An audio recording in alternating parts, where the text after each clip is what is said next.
So we entered into this series, instructions not included, and the intention was in the first episode to bring some gentlemen to the stage who represented various generations and ethnicities, and to kind of get into the mind of a man and to talk a little bit about relationships, sex, money.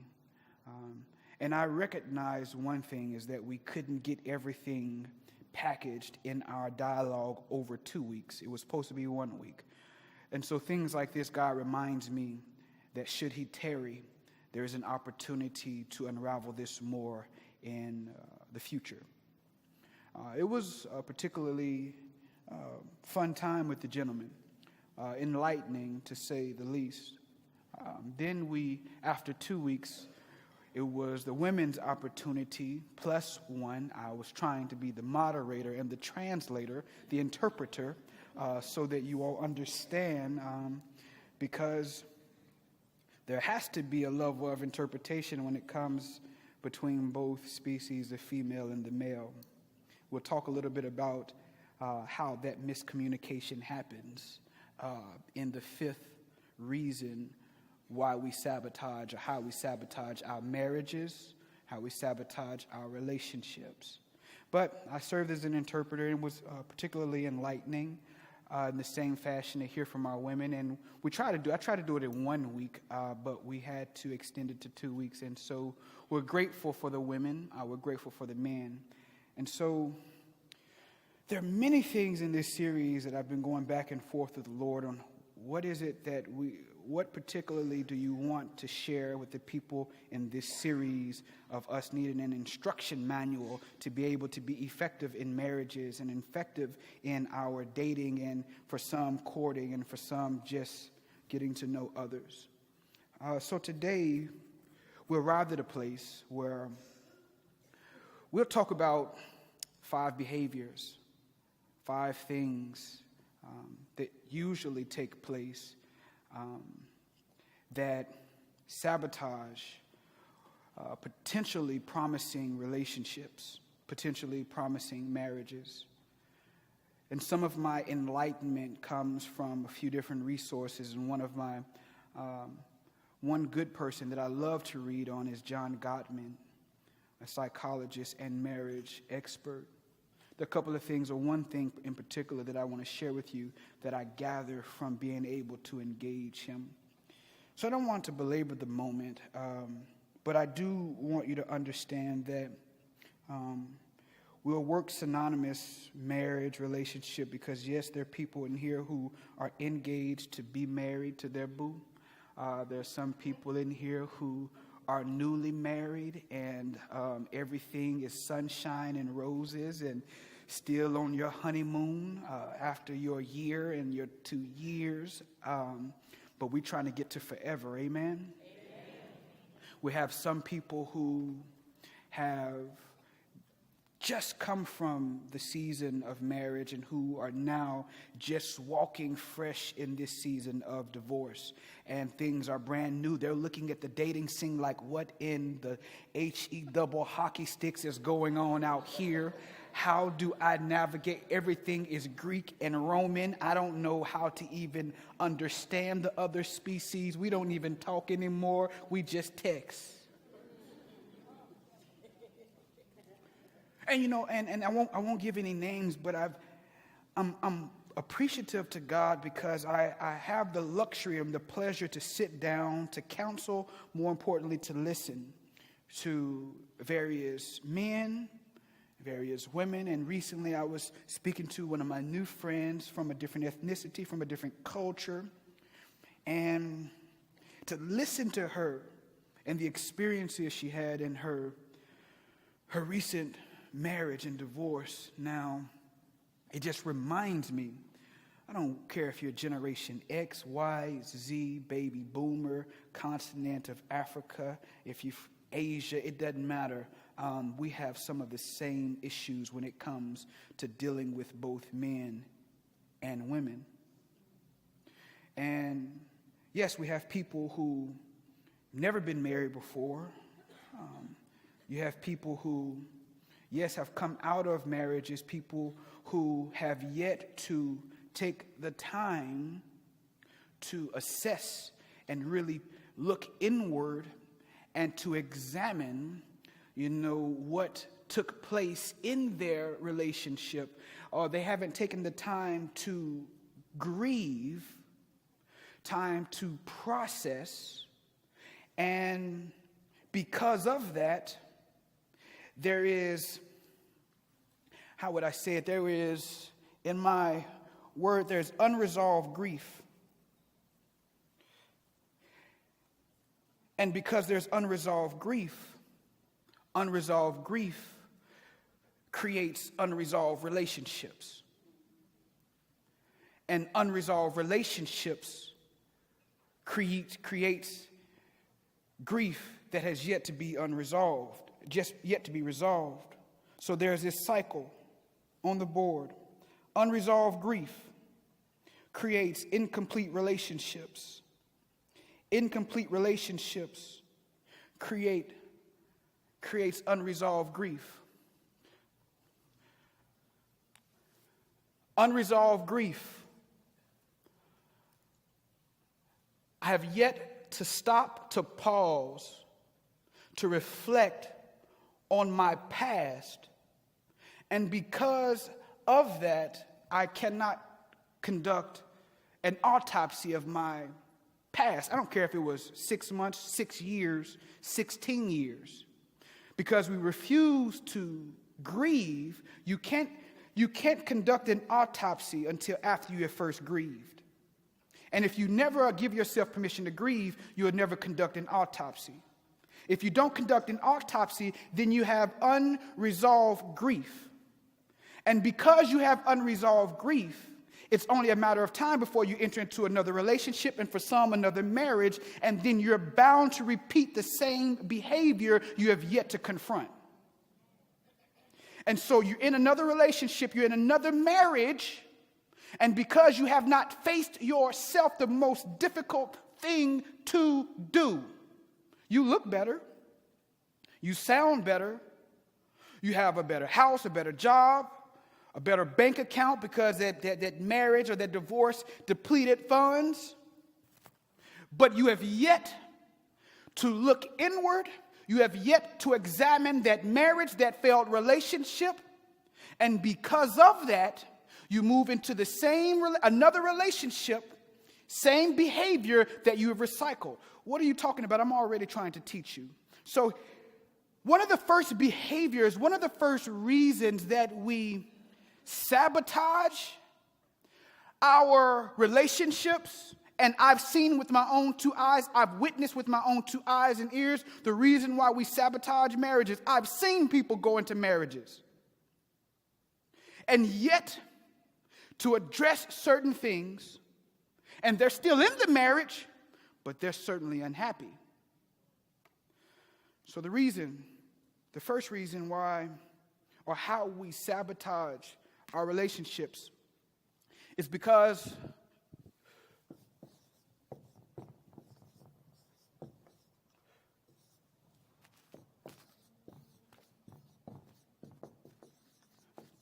I'm going to make it plain.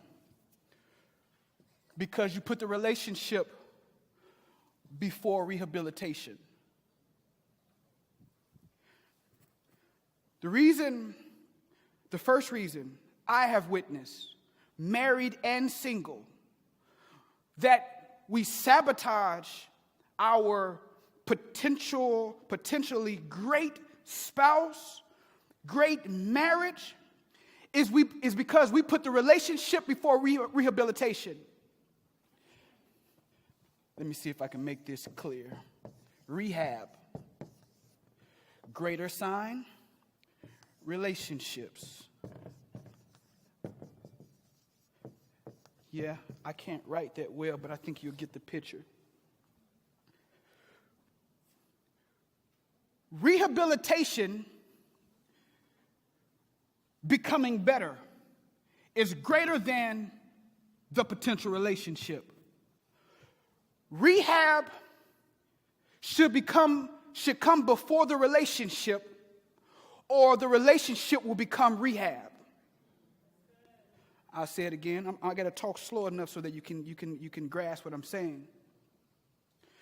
Because when you're hurting, everything feels like healing. When you're hurting, the sound of his voice, yeah, that's my Prince Charming. When you're hurting, yes, that Coke bottle looks like the perfect woman for you. Y'all laughing, I'm serious. Rehab comes before relationship. Rehabilitation before the relationship. If you do not put rehab before the relationship, then when you enter into the relationship, that relationship will become rehab. And so then the other person who is in the relationship with you has to become your caregiver, has to become your firefighter, has to be the one who fixes you, woman and man. It goes both ways. And so now you're in a situation and you deflect everything onto the other person as if it's the other person's issue, but I still work at this matter. Because it's easy to preach it, it's harder to live it. It's easy to tell somebody else, it's hard to live it yourself. So the first reason that we gather that we sabotage our relationships is because we put the relationship before the rehab. How long does rehab last? I don't have that answer. But the question is, are you giving yourself time to be able to recover? Put together a personal growth plan so that you're better for the next person you come encounter with. We come out of the relationship and enter into another relationship and then think it's time to recover while we're in the relationship. All right. Yeah, I don't want to hear no more about that. Number 2, and good timing. The second reason why or how we sabotage our marriages, the second reason how we sabotage our relationships is because, it's very simple, but I need to remind you, we do not fight fair. We do not, and I know, I don't fight. Everybody disagrees. You can call it whatever you want to call it. But I'm going to use the term fight. You don't fight fair. And how you fight in your relationship, how you fight in your marriage will determine whether or not it germinates or deteriorates. I'll say it again. How you fight. See, everything is good on the honeymoon phase. Everything is good when you first meet that person, you know, all day, all night, you text, you talk, you wake up, you talk to them, everything is good. You see all the good in the person. But see, what I have come to learn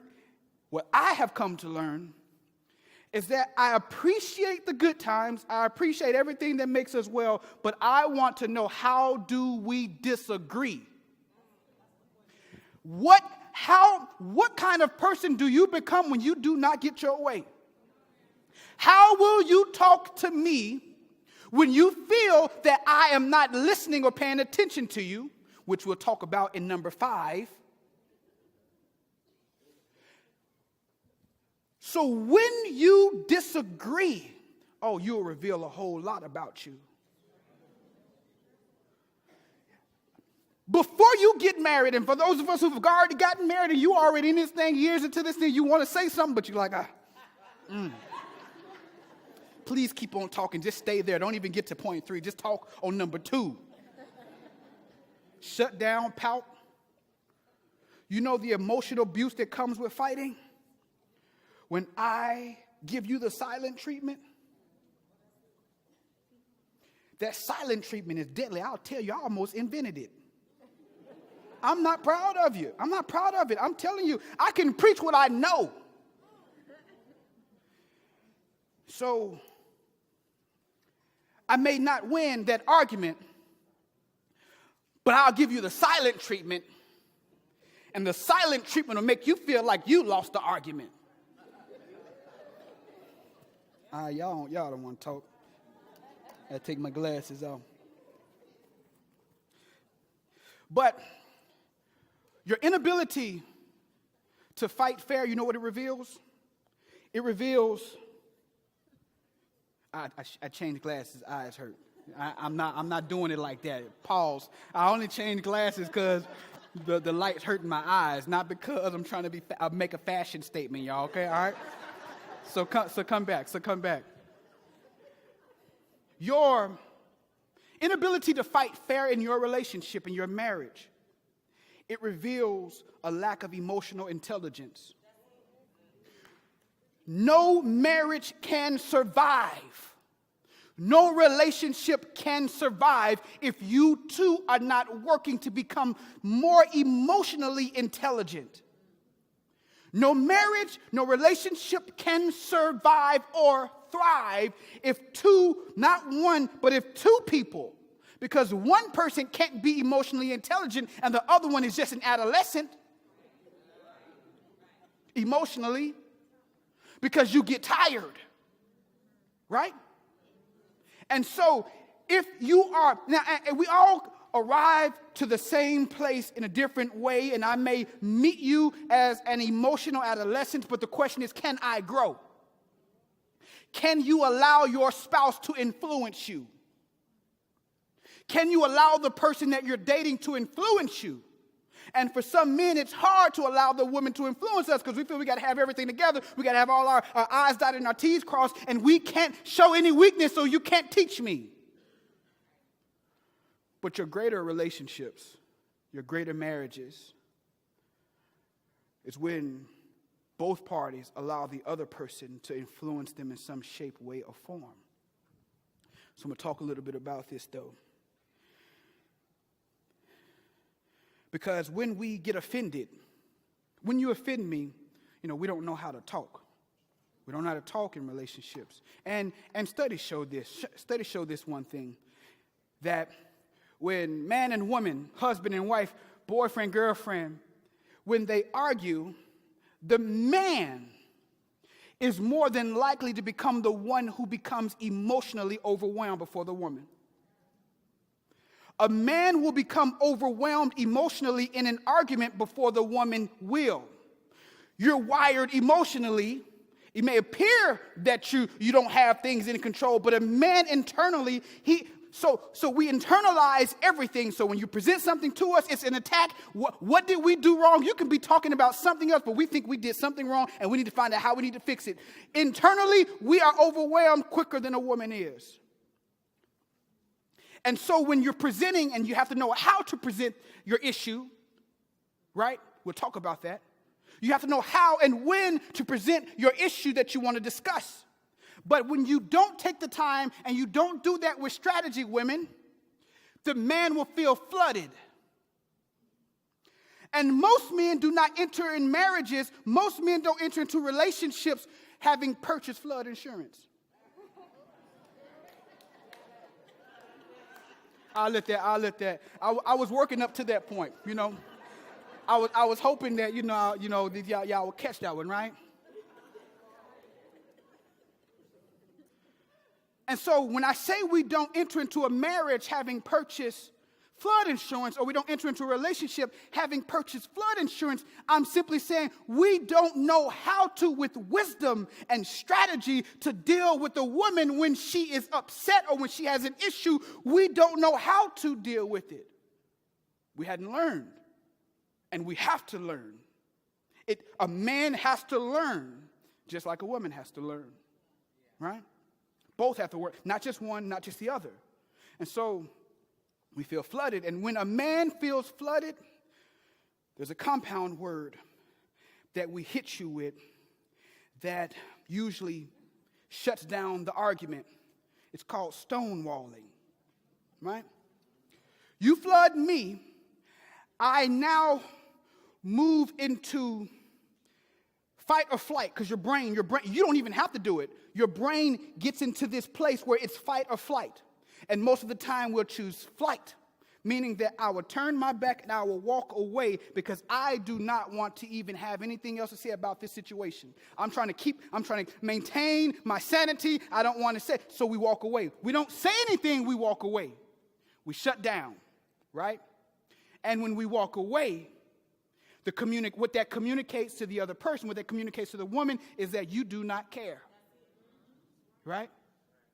Now, again, she may not think about how she presented, when she presented it. And what we're doing as men, and I'll talk about that in a little bit, we're thinking about what she just presented to us right now and what she presented to us last week and what she presented to us 2 weeks ago. All of these are about the same thing, and we're talking about the same thing, and I can't do anything right? And then I just walk away. Stonewall. Stonewall means I'm finished with this. When I'm finished with the argument, I say what I need to say is done. Stonewall.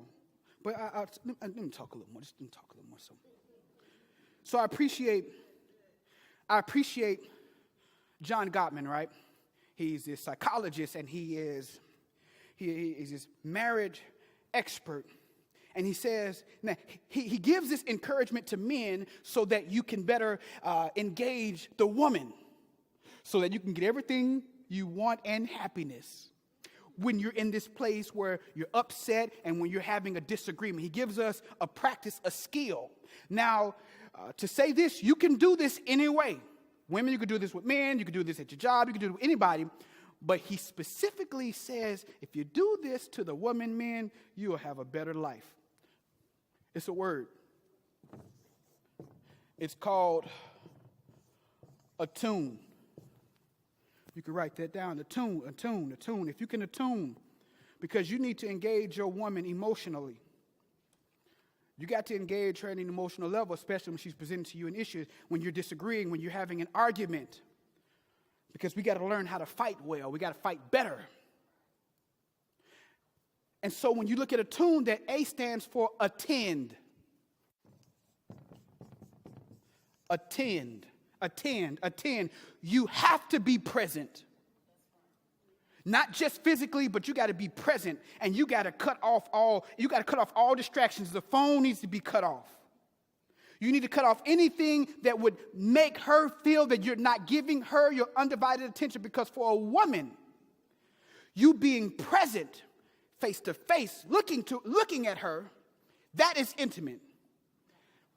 You need to attend the argument, the disagreement. You got to be present. You got to show up. Be present. You got to attend physically, emotionally. You need to be there. The second thing is you have to, the 2 T's stands for turn toward. This is what I'm working on right here. Right? Turn toward. What he says, and I like this, is that when we argue, the woman is sharing with you her grief or her issue or issues.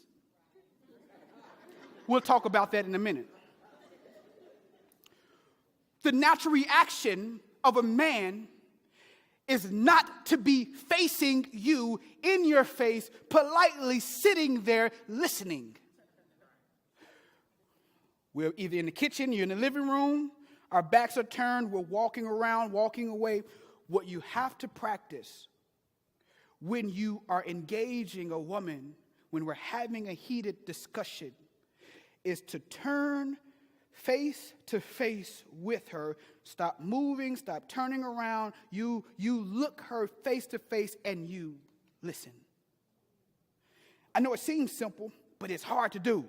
I'm going to tell you, because when I'm feeling attacked, I'm feeling like I didn't do something right, and you're telling me all the things that I didn't do and how I missed the mark, the last thing I want to do is be sitting politely in front of you just looking at you. Can we talk real in here? I'm trying to help. I'm trying to help somebody. And so what he says is that the man with wisdom, the man who is looking at the bigger picture, because we're linear, we look at just A, B. How do we solve this? We're not thinking about the bigger picture. The man with wisdom, the bigger picture, says, let me sit and let me listen and let me be attentive. Let me just stop I'm not going to move. I'm not going to write. I'm not going to do anything. Because I've sat down in so many meetings that I've mediated between married couples and people who are trying to get married. And when one person is talking about what the other person didn't do, he is either slouching in his seat and he just, he got that look. He's trying to be respectful, but and it just turned towards. The U stands for understand. I know that sounds, oh yeah, that sounds easy. As I said, when you're telling me and when you're sharing with me, and when the woman is sharing with you things that you find to be critical, right? It's hard to understand because all we're thinking about is the reaction. We're thinking about the rebuttal. We're thinking about how we can justify what she's saying isn't right. Right? And so when you justify, when you try to provide a solution, when she's talking or after she's talking, she considers that being dismissive. And then what happens is there will be more criticism on top of that. But the wise man seeks to understand before seeking to be understood. And so even though you may disagree with what she's saying, she needs to know that you're paying attention. This is not against men. I said this goes both ways. I know the man's like, you need to tell the woman that because she does everything that you're saying the man does.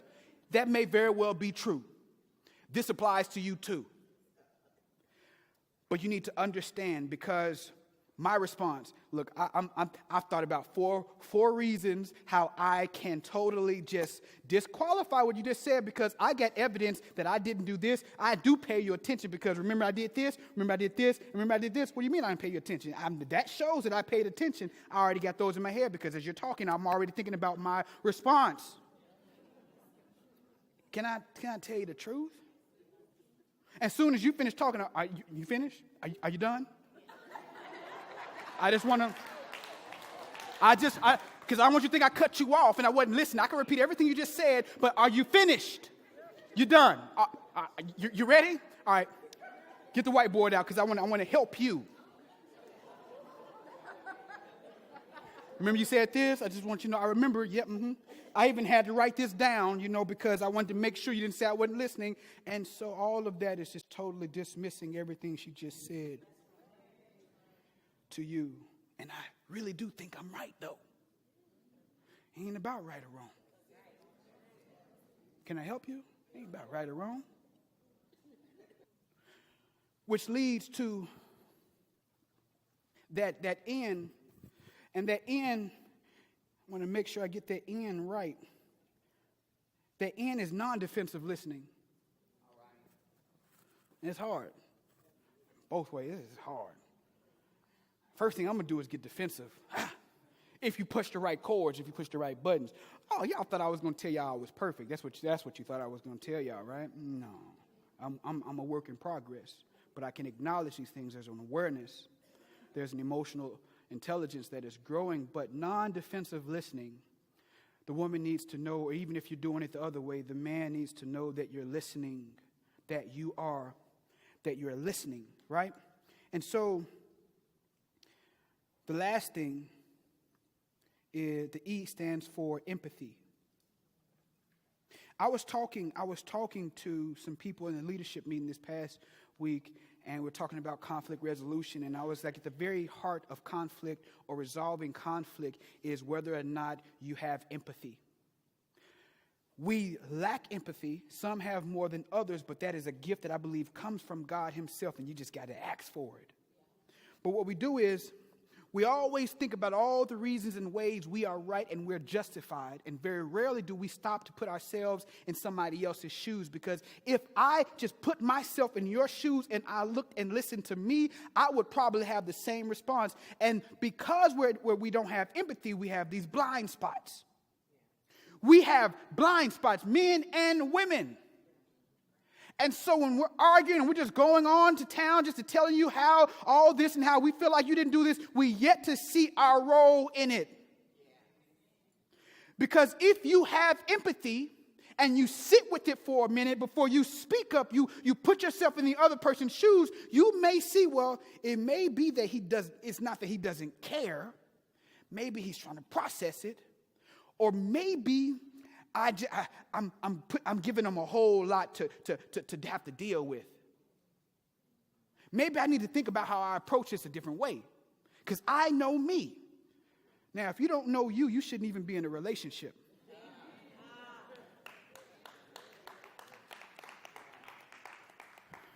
All right. I didn't mean to spend so much time on it, but I had liked what Oprah said. Oprah, you know Oprah. I know, just in case you didn't, but you know Oprah, she used to be a talk show host, and she just, billionaire and all this good stuff, and she's been around the world. She's sat in front of all kind of people, all kind of places, and she's dealt with conflict of all kind. And she said, there's one thing I've learned about conflict. This is what she said. She says, there's 3 questions that are usually at the very foundation of conflict.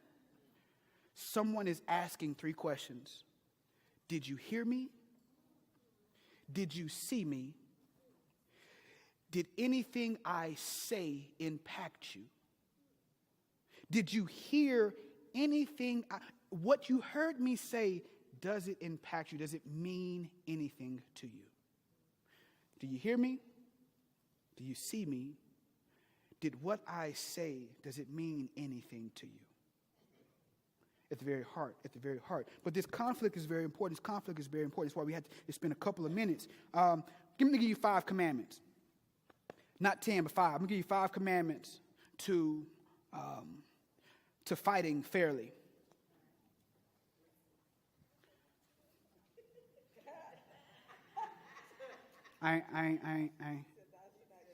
Oh. Well, that's true. Thou shalt not kill.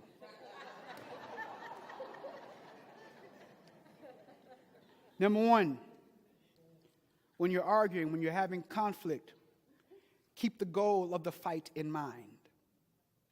Keep the goal of the fight in mind. What do you mean? The goal of your disagreement, of your arguing, of you coming together is not to see who is right and who is wrong. It's not to prove a point. The goal is to somehow, some way find a way to become closer. The purpose of you arguing, the purpose of you sitting together and trying to hash out this misunderstanding is so that at the end of it, we're drawn closer to one another. If that is not your goal, then I question why you're even having a misunderstanding. And there can be a many of reasons why you just get a kick out of fighting.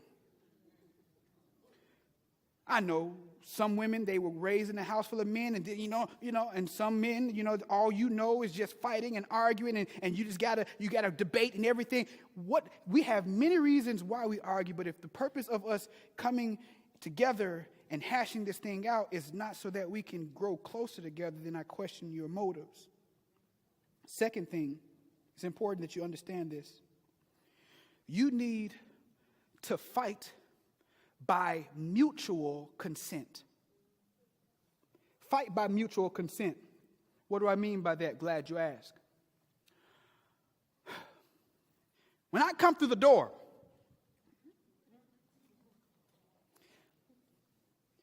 I know you've been simmering. You got this thing planned out.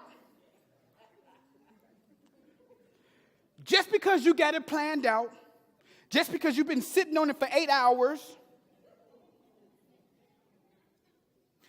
doesn't mean that it's our opportunity to fight. It's not a fair fight if one person is tired, not present because he or she has drained themselves because they've been on the job. You don't know what they dealt with on their job. You don't know what they dealt with dealing with the children, having to go to the school. You have no idea. If you're going to fight, make sure you do it by mutual consent. Can we schedule a time? You may not look like that. You may not use those words, but the point still the same. When is a good time for us to sit down and talk about this matter. With the man, you got to ask him that. You got to ask him, because the way he processes and thinks, if you don't ask him, we may never talk about this. When? You feel he has some kind of control? Well, when do you think is a good time? Because I understand you're tired, or I'm not really tired, and I know you really want to deal with this. If it's a really urgent matter, can we find a time that we can both discuss this matter? I don't care if you're man, I don't care if you're woman. You got to fight by mutual consent. Both parties got to agree that this is a good time for us to be able to talk about this. It's unacceptable to just say, I don't want to talk about it, and then walk away. But if one walks away, well, is there a good time? Somebody got to have a little longer patience now. All right. I'm trying. All right. Third. 5 things that sabotage relationships. The third thing in that 5 commandments is don't have a kitchen sink fight. Yeah, this is what I want to get to. You know, kitchen sink. Have you ever been in an argument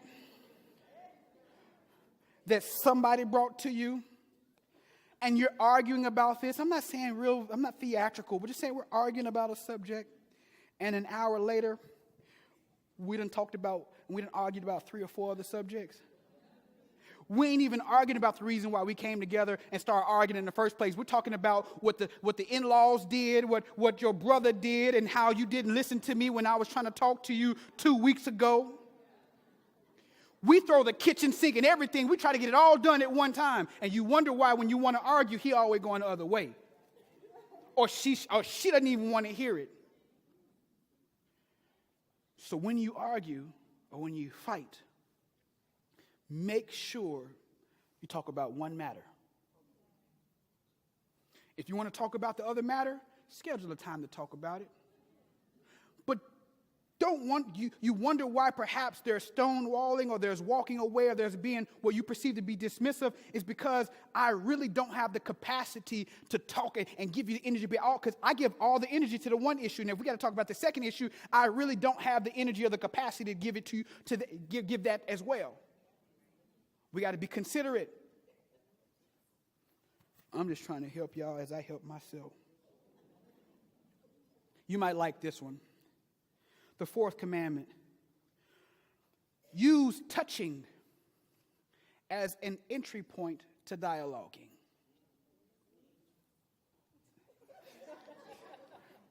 This is what I'm saying. I did not tell y'all to have sex. That is not what the preacher and pastor is promoting. Y'all ain't gonna walk out of here talking about the pastor said before we argue we need to have sex. No.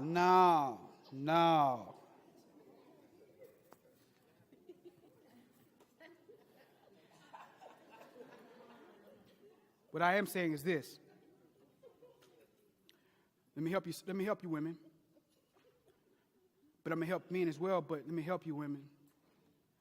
It's hard for a man to be emotionally distant if you all are touching physically. Let me help you. I need your help as a woman to shift from my logical thinking to emotional thinking. And this is one reason why you were created. And you need to help me to make the shift. Women, you are incubators. You have so much going on. We say you're emotional, but you were made a certain way. And if you want to be able to get to the bottom of arguing and you don't want him to be emotionally distant, one thing you can do is learn how to touch. Maybe touch his hand, touch his head. I'm serious. Because the longer we're separate from one another, I'm arguing with you, and we're getting to it. Even if you're winning, it doesn't matter. I'm physically present, but I'm becoming emotionally distant. And if it's a hard subject, I'm gonna tell you about me, what I learned. If you touch me, that barrier, it comes down. Because of the gentleness of your touch, I begin to calibrate. Okay, what's taking place here? It's not just only me to touch him. No, you got to be intentional. You got to be intentional. Your heart got to be right before you go touching them. You got to be prayed up, right? You can't just be touching them because Isaac said touch him and I touch him. You touch me the wrong way and I promise you everything goes disarray. Just stop touching me. What Isaac said don't matter. So be sure that you understand. I'm saying that you got to be prayed up. You got to be in the right mind, the right spirit before you go touching them and saying, hey, sweetheart, whatever the nickname is, hey, I just want us to become closer, and I want us to work through this. You don't have to touch the whole time, but it's an entryway for me to be able to shift from work. Because I'm thinking about, how I'm going to pay the mortgage that you just told me needs to be paid, and we don't know how we're going to pay it, or just whatever I got to do with this employee I have to fire, whatever the case is, I need to shift from the linear thinking, the logical thinking, to the emotional thinking. And I can't just do it the way you do it, because you can go from linear to emotional. You can do all this because the way your brain is wired, you can do it so easily. But men, the way God created us, we see it's linear, A, B. We solve one thing at one time. Then we move to the next thing. We need facts. Touch. But make sure you prayed up. The last thing is very simple. Remain emotionally trustworthy. It's important. I have to work on this too. I don't care how much you argue, how much you go back and forth. It matters. But if you get in the habit of belching things, it's over, want a divorce, I'm done with this, I can't stand this, it's always so. If you're not responsible emotionally, man and woman, because what you say matters. Women, when you speak, it's information for us, and we put this in the file cabinet that's important. When we speak to you, it's an emotional experience for you. It's how you were created. But I'm telling you, you have to be emotionally trustworthy. It's important. Fifth commandment, being emotionally trustworthy. Because if you get to a point where when you say something, the other person jumps off, pops off, there's a likelihood that this person won't bring anything else back up to you, because they're afraid of what you might say and how you might react. And I'd much rather suppress this conflict, overlook this conflict, act like this conflict didn't happen, just to save the marriage or the relationship. Amen, somebody?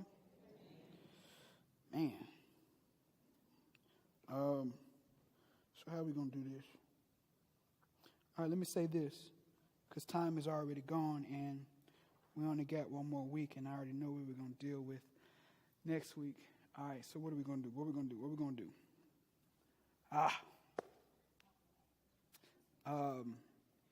All right. So, because I know if I go into this third, fourth, and fifth one, we're going to beat 11 o'clock, and I can't do that. I got to keep my job. And we can't make this a part 2 because I still want to talk about the other thing that I want to talk about. No? Yeah, y'all ain't going to get me in trouble. All right, so this is what we're going to do, y'all. I planned on creating some small videos of these 5 things anyway, because I think it's important. I'll tell you exactly what I was going to say. No, I'm not going to tell you exactly what I was going to say. Bad idea. But what we have talked about thus far is very important. 1, 2, we only did 2, 3, 4, 5. Shucks. I had to do a better job at teaching and preaching. I'll do some praying, and we'll see what the Lord should say about these small videos or about next week. You stay tuned. I do really want to get to point 5, because point 5 is really what I believe that really will bless marriages, especially as well as relationships. But I really believe, that if we should stay tuned, I don't know why it's so hot in here, but just stay tuned. More importantly, listen, I'm not trying to waste your time. I'm not here to waste your time. I'm here to sincerely give you what I believe God has for you, to be able to help you in your life. How is this biblical? 1 John will tell you, how can you love God? You don't love the people on earth, right?